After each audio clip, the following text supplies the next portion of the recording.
All right, what up? Peace, peace, peace, peace. Hope all is well, everybody. Pray that y'all having a good morning. With Most High, and how y'all's blessing everything y'all do. Um, yeah, I just want to go into something that speaking life into people. Even scriptures talk about it a lot. And how it just speaking life, especially to our people, but honestly for our nation, speaking life into them. You know, Even in general and amongst each other, inside this walk, outside this walk. How important it is to speak life into people, man. Because I touched on this before.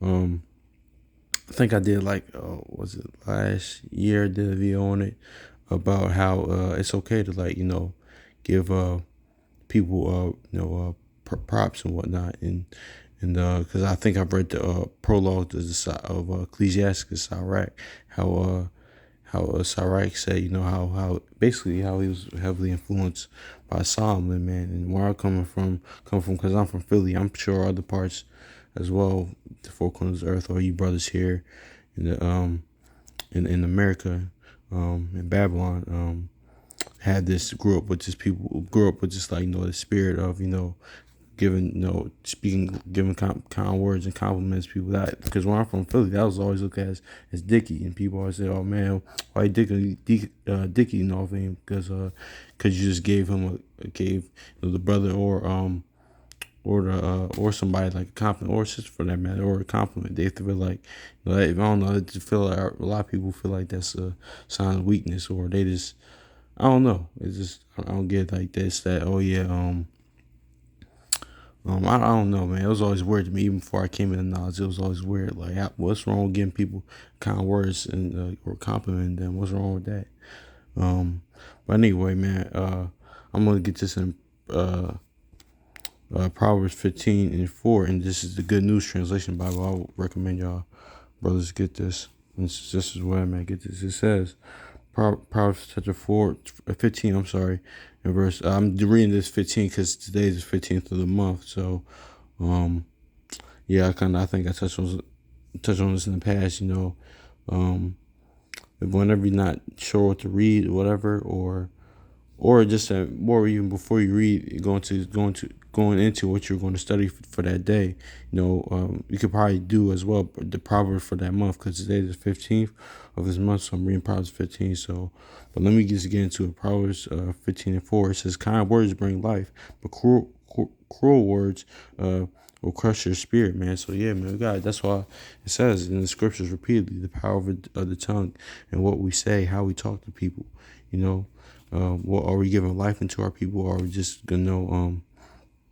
or just giving bringing death to our people, man, by our words, by the tongue, man. But anyway, man, I think I touched on in the past in that same video.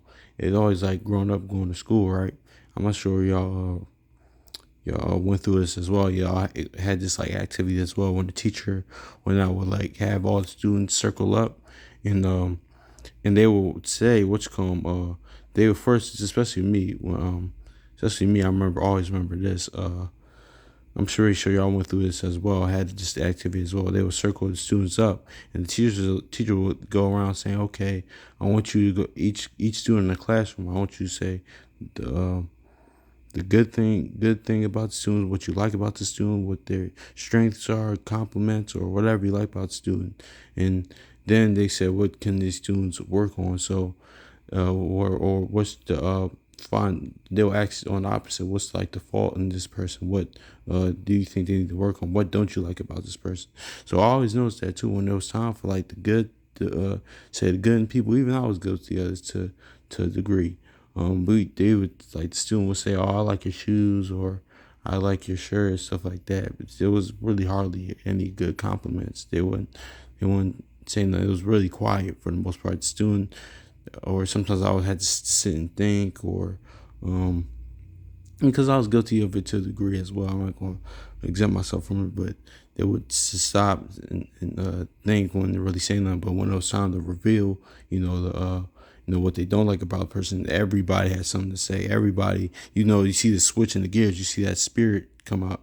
You see that they was ready on go to say what they didn't like about the person. But I always, that even true, even amongst adults, it still happens. Even I always noticed that growing up. I was just kind of you know, always kind of that always stuck out to me. So and that still happens to this day, you know. But yeah, man, we're supposed to give life into people, kind words, man, bring life into people. To how we talk to people, man, not just you know. Um, I think I touched on this before in Proverbs 3:30. It says, "Strive not with your neighbor without a cause." Man, it's that spirit of and choose this spirit can come on me. Like I gotta check that as well, it's the spirit of I don't like this person. Like, well, what did the person like do to you? That's the thing. It's like the person had to do to you had to do something to you for you to not like them, for you to have a case, like.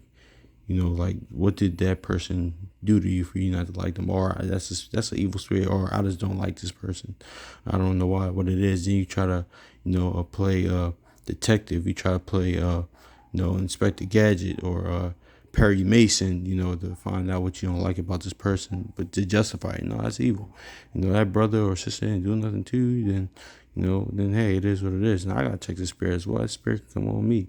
But yeah, it's just like even Moses said in number 16, like, when they all rebelled against him, he was like, he was kind of confused. He was also like, well, I didn't take their ox. I didn't take anything from them. What did I do to them? Basically. So, yeah, man, but I'm going to read this again. It says, kind words bring life, but cruel words crush your spirit. Yeah, man, that could crush my spirit, man. How we words, what we say, man. Because here in Babylon, America, man, it's taught that we got freedom of speech. We can say everything, anything we want to say. We can say anything we want. But man, I used to have that mentality, and I kind of got to kill that mentality even now. Before I came to this knowledge, I used to have that mentality of oh yeah, you can say what you want, but no, you can't, man. Once you come in this, like, read these guidelines that the Most High laid out, you can't say what you want. No, you can't. You absolutely cannot. That's pushed on our people a lot, man. It's people in general, all the other nations here in general, but our people, man, we could just feel like we say what we want, treat each other how we want. So that no, you can't say them, man. Sometimes it's good to hold your peace, like the classic saying that we all grew up with, man. If you don't have nothing nice to say, don't say it at all, man. So yeah, man. So actually, let me get this Ecclesiastes too, because it says sometimes even like let's get this right here. Hold on. Where is it at? It's one of my favorite ones in Ecclesiastes on the side, right? Yeah, help. I'm right here. Yep, it's Ecclesiastes chapter 18 and verse 17. Yeah, here it is, 17. Lo, is not a word better than a gift? Both are with a gracious man. So yeah, man, even sometimes like with a homeless person, right? I see a homeless brother, sister in the street. Sometimes they only want food, man. Sometimes they'll take it, but sometimes they just want a conversation. It's like even earlier in Sirach, how it says, about let me get that real quick. Sometimes they just want to hear, like, give them a godly word, give them, a precept. You don't have to really say it verbatim, or you could just like paraphrase it, or give them words of encouragement, man. Keep words of life. Give them, godly words, kind words, basically, man. So it says, it's Ecclesiastes 4:8. Let it not grieve thee to bow down thy ear to the poor and give him a friendly answer with meekness. Yeah, man, with meekness. Man, meekness, that's so important, meekness, man, because even throughout the scriptures, we see meek, Psalms, meek shall inherit the earth. Yahweh shall taught meekness, meek shall inherit the earth. And even in Sirach, said the mysteries of this is given to the meek, man. So we gotta have that. But yeah, also, man, that's part of meekness, man, giving people kind words, man, speaking life into people, man. Not death, man. Seriously, I think yeah, it was actually bringing back to like I was watching an interview. It's actually, he went over this several times. Rakim, like when he was signed with Aftermath. I mean, he was with Dr. Dre. Dr. Dre will always try. He said, man, he wanted to write some like gangster shit, and Rakim was like, no, I'm kind of not with that. I mean, I'm not trying to speak death in the people. I'm trying to speak life. I'm kind of not with that. So yeah, that's how it kind of, that man infested with that. But yeah, that always took it out to me. But he said this, man. He said, man, speak more life into people, man, not death. So, but Yeah, man. I forgot what I was gonna say, but yeah, man, we see this all these times. Even throughout the generations. Like, for example, rap music, man. Rapping, the many times they speak death, and especially now, height is height now. That's all I'm talking about with the drill stuff like that. They speaking death, and more than likely that rapper gets killed. You know, so yeah, man. So that's really is, man. So speak life in people, man. So hopefully this edifying. So peace.